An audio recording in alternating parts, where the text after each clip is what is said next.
It's fantastic. I mean, at the end of the season, all you think about is how good can I get this off season? How do I train every single day? What's your mindset every day? It gets you into training camp and all those practices. It's really leading up to this moment. You know, we got better throughout the year, week after week after week. We just got better, and I mean, all that hard work's just kind of paid off. And we get to sit back, watch a lot of football this weekend, and just get ready to go next Saturday. George, Hey, Eric. When Debo's foot got yanked, a lot of guys have said that awakened the Giants. Yeah. Feel an energy shift, or I think anger kind of took over. I mean, I don't know why you'd ever want to. First off, why'd you want to piss off Debo? But if you're going to do that to him, you're just going to piss off Trent Williams, who's one of the scariest people on the football field. You're going to fire up our defense, and you're going to get our entire team fired up. I don't know what the point of that is. I mean, it should have been a flag in my opinion, but it is what it is. They gave us another reason to flip the switch even higher, and I think that's what we did. And I don't think we need to look for an excuse, to flip that switch, but that definitely influenced us to maybe play a little bit angrier and a little bit more mean. George, the weather's obviously been a little bit of a factor this week, and unfortunately, I know you said you had power loss for a while. You got back on Friday. Did that affect you at all? Your preparation, not having to use flashlights as a means of, getting light? Nah, man, it is what it is. I'm ready to play football any day of the week. Doesn't matter what they do to me. Pete Carroll pulled my power. It is what it is. That's right. Niners got me. PG&E came through, got me power. George, we've seen broadcast kind of every test that's been thrown his way so far. Is there a part of you that was curious at all how he would react to the playoff stage, and how did he kind of settle in after, the first couple plays? I mean, he went into Seattle on Thursday Night Football and played at a high level. In Las Vegas, a fantastic atmosphere, losing early, and he, played at a high level there. So I wasn't really too worried about him. Definitely, he settled in after a couple of plays, but then after that, he played really good football. He got us in the right plays. You could feel his confidence when he came in the huddle, and that just felt like old Brock. And I think that's a really good one for him too. Struggle a little early, losing at halftime to a division rival. They have all the momentum, and we come out and put 25 straight on there. Is it crazy to you to say it feels like old Brock since he's played like 5 games? 6 or 7, it is what it is.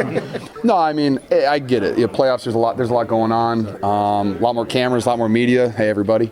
It is what it is, though. And he did exactly what he needed to do for us to win that game, and he's going to watch the tape, and he's going to say, I shouldn't have done this, I shouldn't have done that. But at the end of the day, he played well enough for us to win. He didn't turn the ball over, and he made a ton of plays with his legs, and that's what we need, because that's one of the hardest things for defenses to contain is a QB that can run.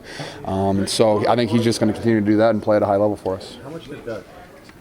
Someone over here was asking me a question. I was, but yes. Nick asked the same question. All right, good job, Nick. 500 Charles strip sack. How much of that just supercharged the whole bench? That one, and then Demo getting the interception, like it was at the next drive too. I mean, after Charles got that one, and whenever our defense gets a turnover, we've done a really good job of scoring immediately after that, always touchdowns. And as soon as we got that one, we knew that we were rolling and we knew we had our rhythm. And then they get another turnover the next drive.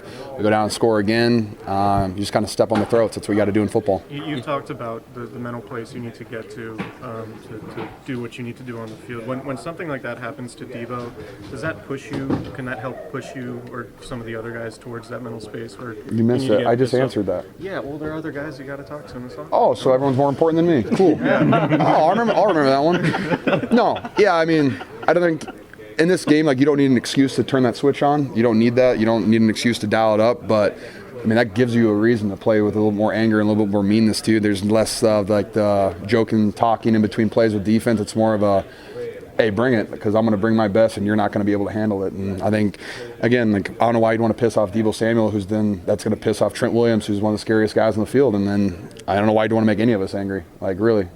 Why would you give us a reason to not like you even more than we already do?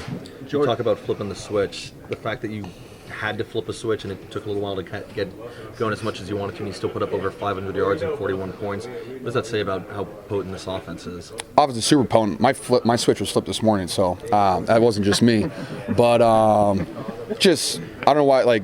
We have a very good football team. I don't know why you'd want to give us another reason to play harder. So I just think it's a poor decision on their point.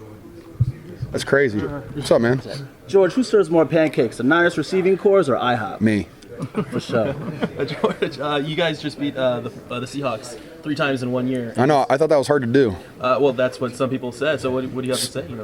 Actually, I'm pretty sure the data says 66% of the teams win the third game anyway. So, I think that's just it is what it is. It's a fun statistic, and Nah, we just proved them all wrong. Yeah. After the last 10 years, though, it must feel kind of nice, like getting 3 in 1 year. Because like for a few years, it was kind of tough for the Niners to pull it out against Seattle. There's nothing like sweeping the division and then beating them again in the playoffs. And I wish one of them else was in there so we could beat them again too.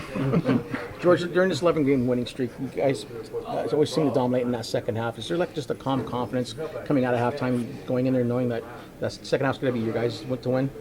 I mean, when we're losing at halftime, we know we have a very good football team. We won 10 straight for a reason. We're a 2 seed for a reason. We know that we just have to go out there and play our game. And I think we scored in all of our drives in the first half besides one. We had a 3 and out, but we were only getting field goals. Shout out Robbie Gould for making them all. And but we need to score touchdowns. And we just focused on that. Our defense said, hey, we're going to tighten it up. We're going to get some turnovers. And they did exactly what they said they're going to do. And when our defense gets turnovers, our offense scores points. And that's why we're so good. All right, guys. Appreciate it. Thanks, guys. George.